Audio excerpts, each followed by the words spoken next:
Hello, everyone. Welcome to Simply Reflecting. I'm your host, Dutch, and I'm so glad that you're here joining me for this episode. I apologize in advance for my voice currently. I just had a dairy-based pasta dish, and it's something about a cream-based pasta dish. Also, I had a citrus-based drink along with it. I got this really good passion fruit iced tea.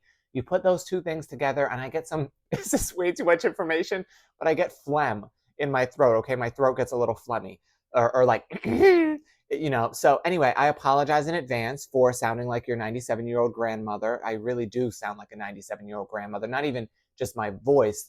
Only I feel like 97-year-old grandmothers say things like a citrus drink gives me phlegm. Anyway, fabulous start to the podcast. I'm so glad you're here. I'm so glad to be filming this and recording it because I did this all last week. It stopped recording at the 3-minute mark.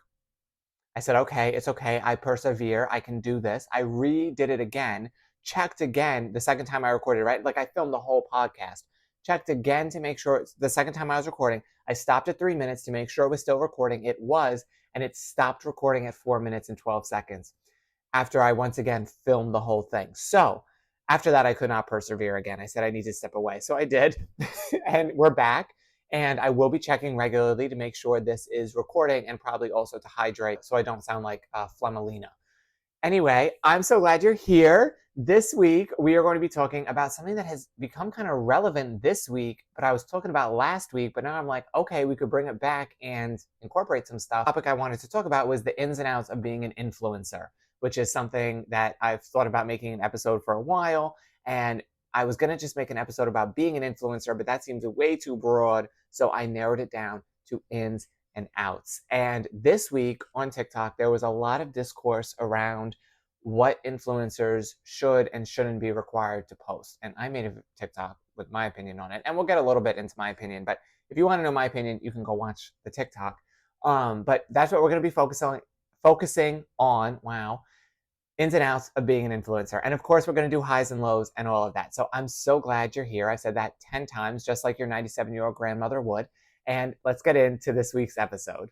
All right, pros and cons of being an influencer. Now, this is a really weird job, right? Like being an influencer, I feel like that's only been around for like 10 or 15 years. Like in the way that we view it now with social media and stuff, right? Like obviously 20 years ago, it was like Paris Hilton and like Nicole Richie, and there was all of that. And then whatever there was in like the 80s and the 90s, I'm not really sure, but all of that. And like, you can't tell me also, I feel like even going back into the Ice Age, there were probably influencers, right? Like follow Ice Linda for the latest home decor in your cave. I don't know. I definitely feel like throughout all of history, there have always been influencers in some way, shape, form, like whatever the technology and media of the moment was, there were influencers, right?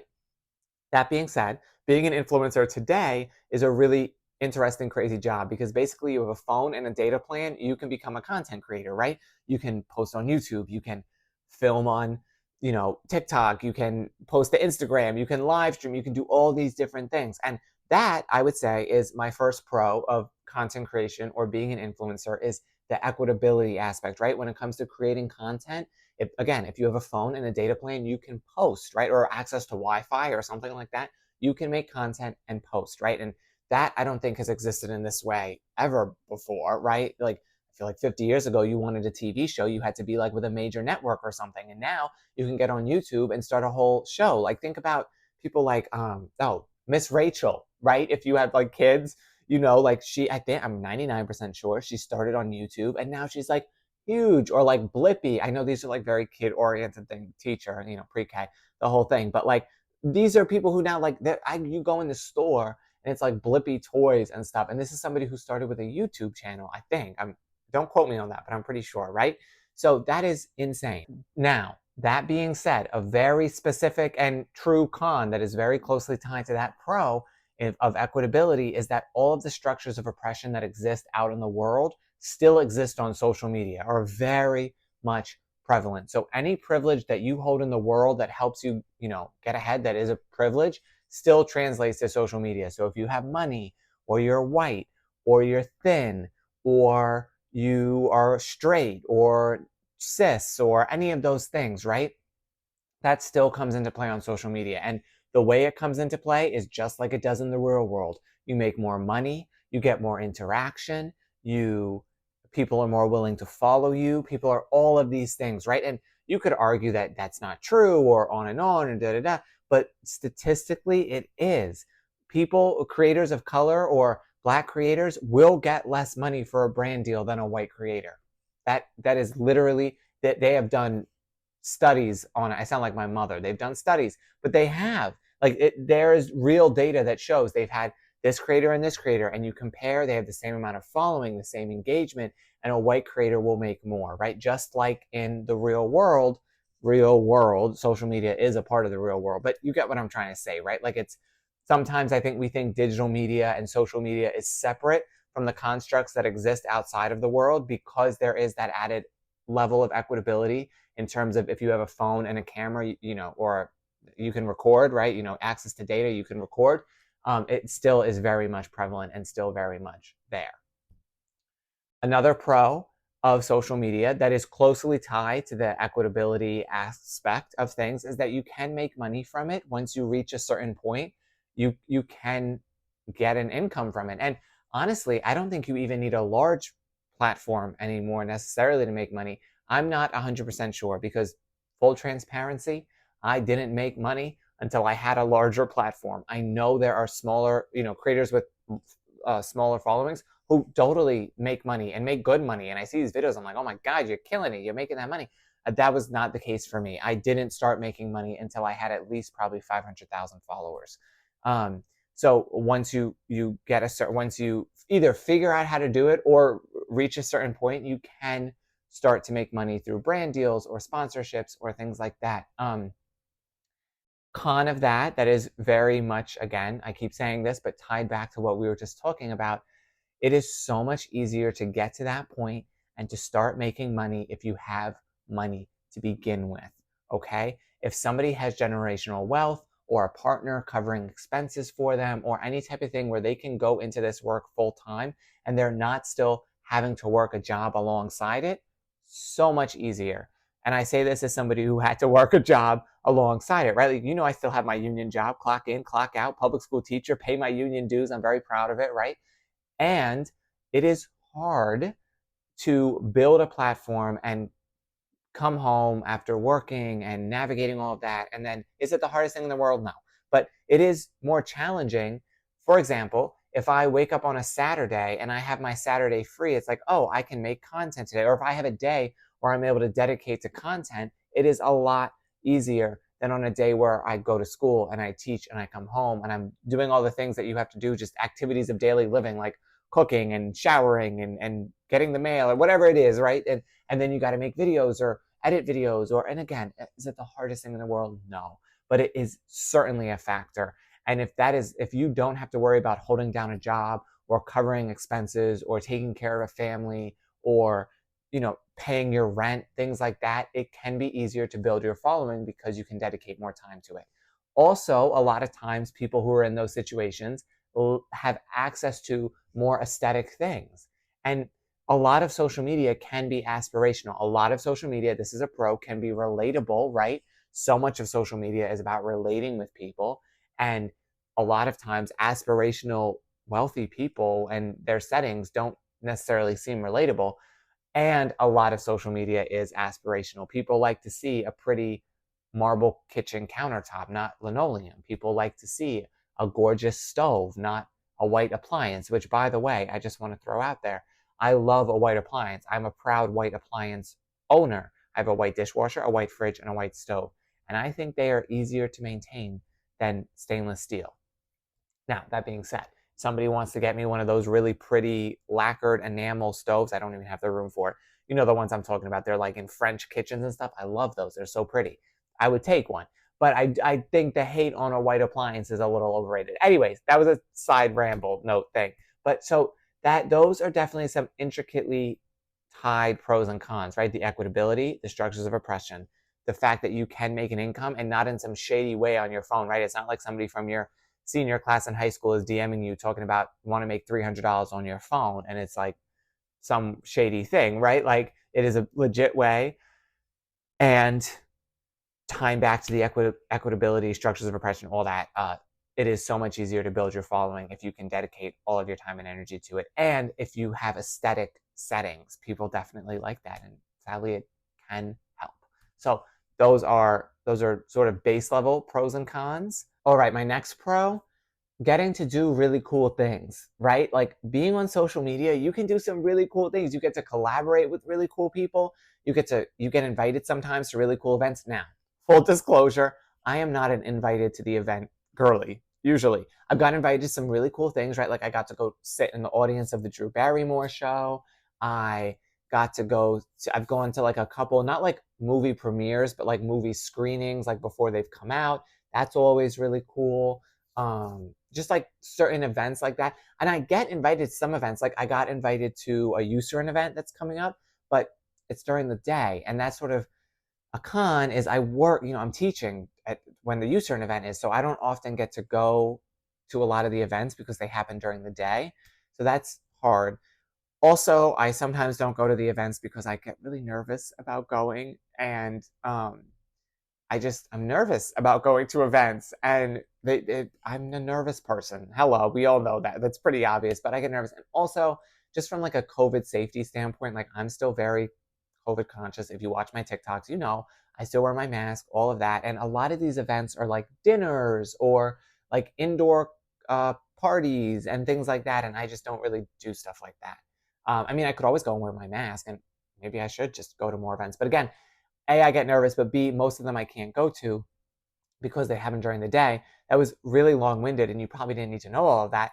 But pro, you get invited to really cool events, and that's awesome. And you get to collaborate with really cool people, and that's a really fun aspect of content creating, I think. Con would be you how do I put this?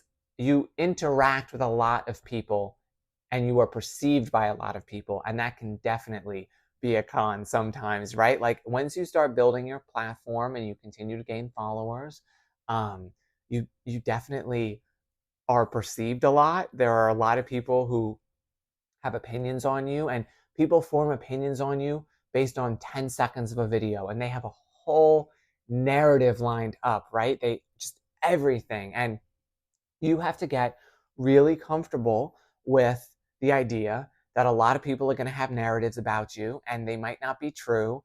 And that comes with the territory, right? And that can be really difficult. And sometimes it's more difficult than other times. And sometimes for me, it depends on what that false narrative is. Like there are certain things that I know people think about me and it doesn't really bother me.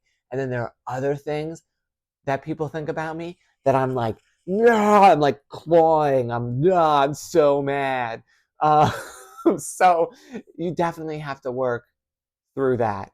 And it can be a lot being perceived, right? Which leads me to another pro, which will lead me into another con, which is pro building a community is amazing. It's amazing to have a group of people. Like there are certain people who always comment on my videos. Like from when I first started making videos like 3 years ago, they have been there from the jump, right? Like always commenting, and I recognize their usernames, and it's really nice, and it feels like a sense of community. And that is a really cool aspect, is definitely the building a community is just really exciting and cool. And also ties in a little bit to the equitability aspect of things, right? In the sense that like now people have access to groups and communities online, which is really important for a lot of people, right? So that's definitely a pro. A con of that, of not so much building a community, but nothing will prepare you for the level of hate that can sometimes occur. And I really want to emphasize no thing will prepare you until you're on the other side of it, okay? Until you have uh, a platform, and specifically like a larger platform, there is nothing that anybody can tell you. Oh, you get hate, you get this, you get that. I'm going to give you a specific situation, right? This happened about 2 years ago, 2 summers ago. It was the summer of 2022. Okay. And there was this guy who had moved to the Bronx, and he had, which by the way, I don't know if you all Again, side note, have seen that J-Lo movie? I haven't seen the J-Lo movie, but I know that block is tired. I know that block is tired, and honestly, at this point, she owes the Bronx royalties.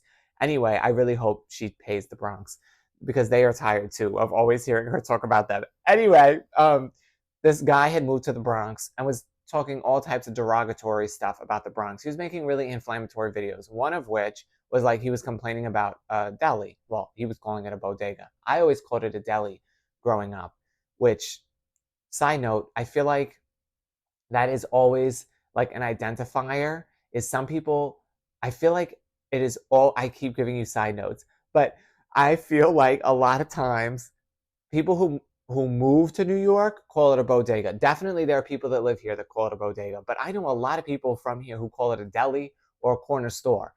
Anyway, bodega is, you're not a true New Yorker. You're not only a true New Yorker if you don't call it a bodega, I guess is what I'm trying to say. Deli representation. Anyway, Lord. What I'm trying to say, this man moved to the Bronx, talking all type of trash. I stitched his video being like, if you have an issue with the area you're moving into, why don't you try to become a better part of the community? That was all. I stitched one video. He went on to make a number of inflammatory things, and I guess was also doing inflammatory things like on other social media, saying awful, horrible things. He ended up, I guess, getting fired from his job. It was a whole thing. I posted one video talking, stitching him. Very simple. Somebody took that video and put it on Twitter or X or whatever it's called, right? I don't even have Twitter. Put it over there. It got on the wrong side over there. And then he got fired. And then I became the face of the reason why this man was fired. Not what happened, babe. Like, obviously, but that's what happened. New York Post picked it up. So-and-so picked it up. Daily Mail UK, some British tabloid picked it up, or the Sun or something, right? Oh, and there were thousands, literally, I'm not joking, thousands of people on the internet calling me the most horrific names, like homophobic, derogatory, slurs, D threats. Just, it was awful, and nothing prepares you for that. I don't care how well you're situated you are within yourself, nothing prepares you for that. There was even this person who wrote an opinion article on the Washington Post because I posted a video follow-up to the Bronx video, basically being like, nothing prepares you for the level of hate that you can sometimes receive on the internet. And in that video I said, I fully understand that when you post on the internet, you open yourself up to critique and commentary. They took my video, they went on, wrote a whole opinion article using me as an example of how people shouldn't post on the internet if they're too sensitive. And basically went on to say what I said, which is that you open yourself up to critique. But they framed me as somebody who had not opened themselves up to critique. Oh, it was maddening. Their article also was poorly written, okay? Yeah, at the author who wrote that. I don't even remember your name, but I'm not full real talk transparency. I do not wish everyone well sometimes, right? Like, I think this is a whole other podcast episode probably that we could talk about, but I would love to get to a point in my life where I could wish everyone well and wish success and happiness and all that for them. But this person who took my video out of context and wrote a really petty, badly written article, I don't wish them well. And I know that's so petty. And they're probably gonna, if they ever saw this clip, write a whole follow-up article about how I didn't respond to their criticism well. But anyway, that is definitely a con. The false narratives and the amount of hate that can sometimes happen, right? For sure, right? But some of it does come with the territory, right? Again, you have to open yourself up to critique, which can sometimes be a pro. I will say, I have learned so much about myself, the way I think, the way I view the world, the way I communicate through content creating, through having to be very clear and concise in what I'm saying, in the words I'm choosing to use, in the way I'm trying to communicate. I've learned so much about that through content creating. And I think that's a really important skill that sometimes, like in schools and stuff, people don't always realize. Like in high school, they make you, well, I didn't have to, but I feel like in some places they make you take like a speech class, or they're always emphasizing like public speaking and being able to communicate your ideas. And like, I think sometimes people forget that if you're able to effectively communicate your ideas through social media, that's a skill. That's something you're learning. You're building communication skills. So I think that is definitely a pro. A con of that, I don't really think there's a con to that, actually. I guess the con could maybe be the whole like people won't always understand your words as you put them out there, but that's what happens in the world. And that's why it's so important to be clear and specific with what you're saying. Now, speaking of clear and concise, since we were there, I think that relates a lot to sort of my last pro, which relates to the video I made this week. And it's sort of a con, but not really.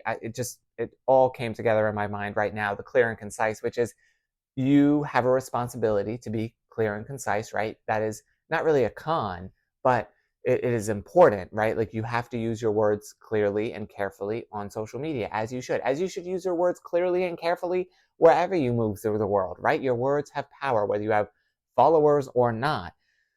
One of the biggest pros, I think, of having social media and being a content creator is the platform you have. And I think that is a major responsibility. You have, if you're a larger creator, you have millions of people listening to you, right? And this week, there's been a lot of discourse around what larger creators should and shouldn't have to say, right?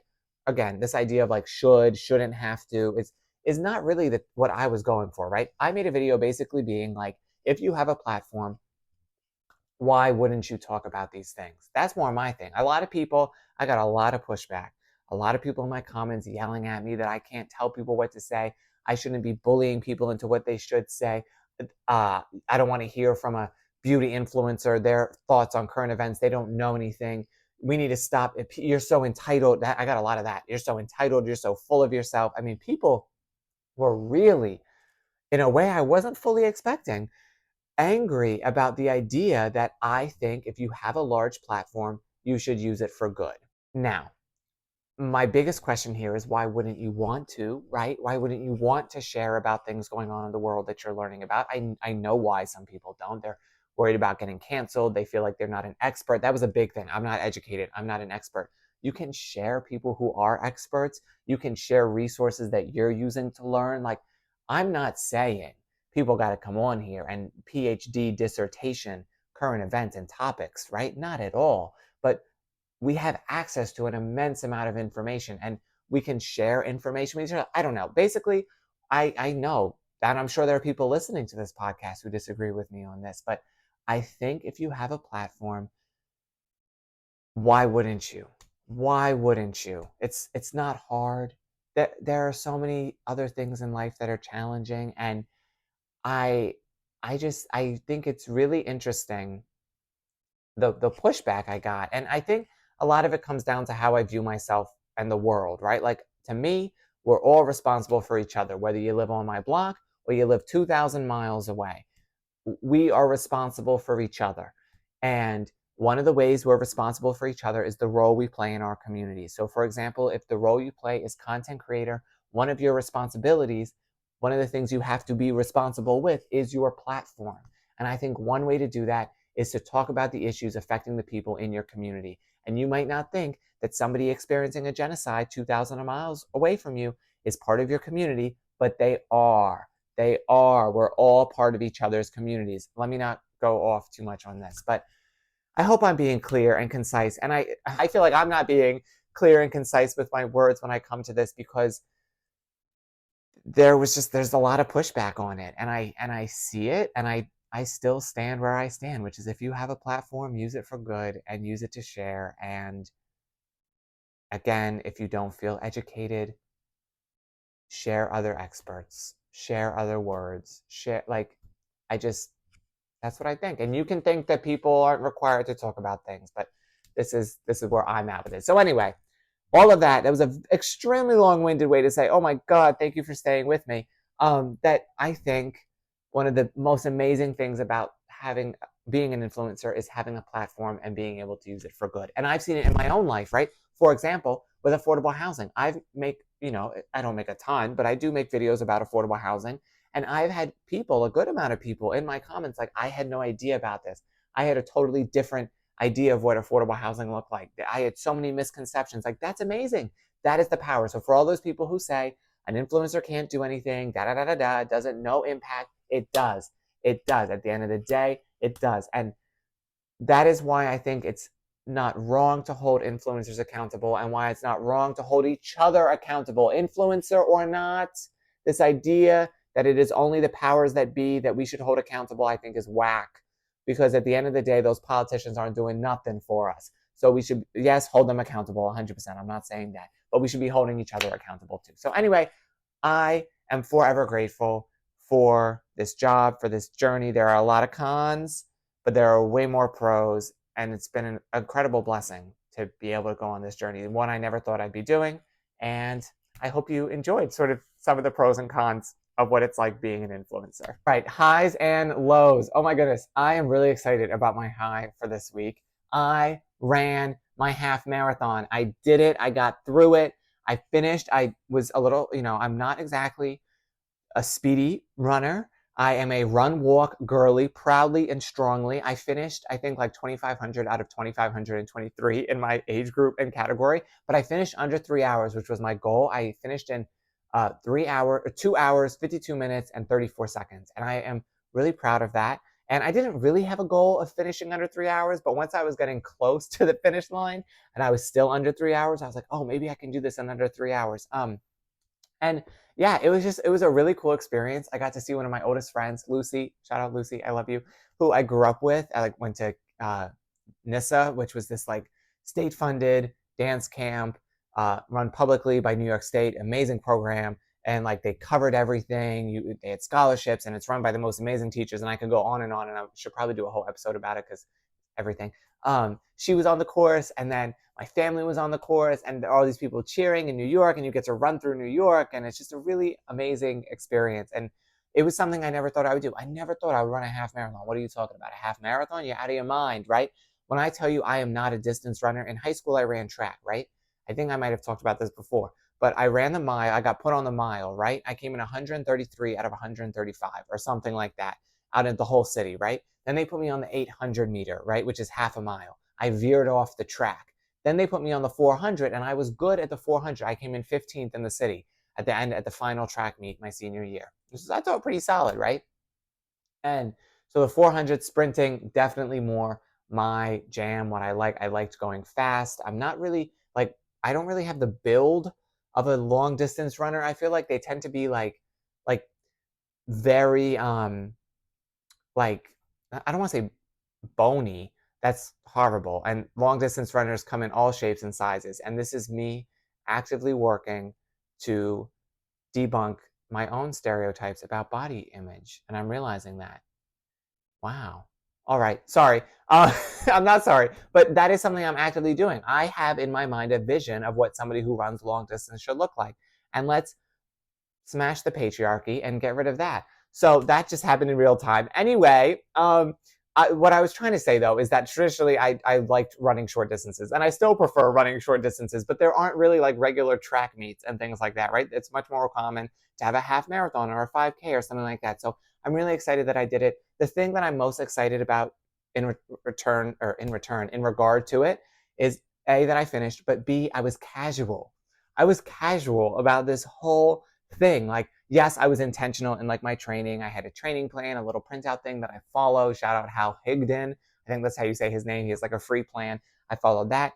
But in terms of like doing it, I was like, I'm just going to do it. I'm just going to put my shoes on and I'm going to do it and we'll get through it. And I am not casual about anything. I am not a casual person. I wish I could be, but I was casual about this. I was just doing it and I just did it. And it was kind of fun to be casual and have that experience. So that was definitely a high for me. Another high, I got two really cool purchases this week. One, you can see it if I'm wearing it. If you're listening, I'll describe it to you. I saw this TikTok that was like, please make podcast audio focused again. So I want to make sure that I am audio focused still. I'm wearing, it's a Land Back t-shirt. It says Land Back. It's by an amazing Indigenous artist. I'll link them in the bio. It won't be like an affiliate link or anything like that. I just really love their work. It says Land Back and it has a hummingbird on it and it's maroon colored with all these different colors and the drawing, and it's really beautiful, and they drew it. Love this. Also love the message of the shirt. And then I also got, I love Awala, not sponsored, although Awala, you want to sponsor me. I love Awala. And they came out with their like birthday bash limited edition bottles. And one of the bottles they came out with was a tumbler.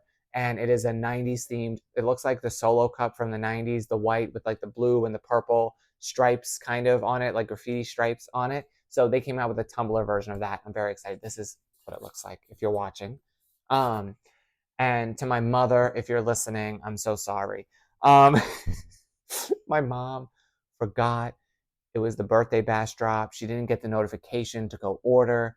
I didn't order for her because there was a back order that you could do the next day. And I thought that would be so much less stressful because traditionally, historically, she doesn't have the best luck with like product launches and drops. So I thought she was just going to do the back order, but she didn't. And then she missed it. And then she didn't want it. And it was a whole thing. And then she saw my bottle and I feel bad. Anyway, love you, Mom, because I know she'll be listening to this. So yeah, that was 2 highs for me. Low for me would be, I'm trying to think what was kind of like, oh, definitely the fact that I recorded this podcast so many times that it didn't work. That was definitely a low. Another low for me would be, the health anxiety has been anxiety-ing a bit, not terribly, but it definitely has been anxiety-ing. And I was in a little bit of a depressive period this week. Everything is clean now, but it was depressing. So, but we're working through. We're moving up, working through. So that was definitely sort of the general low. So anyway, those are the highs and lows for this week. Let me know your highs and lows. I love hearing from you, as always. And with that, we are done with this week's episode, or this episode. I should say this week. Maybe I will get to a point where there's an episode every week. That would be a miracle. I would love that. I am so glad that you joined and listened for this episode. Thank you for sticking with me as I figure out this whole podcast thing and what it looks like and how I'm navigating it. And as I work up the courage to ask people to be guests, because I would really love to do that. I just have to get up the courage and figure out how that would work, because I don't think we could fit both of us on this couch. So anyway, I love you all. Thank you for listening. I am so glad that you chose to stay, and I absolutely cannot wait until we are together again, simply reflecting.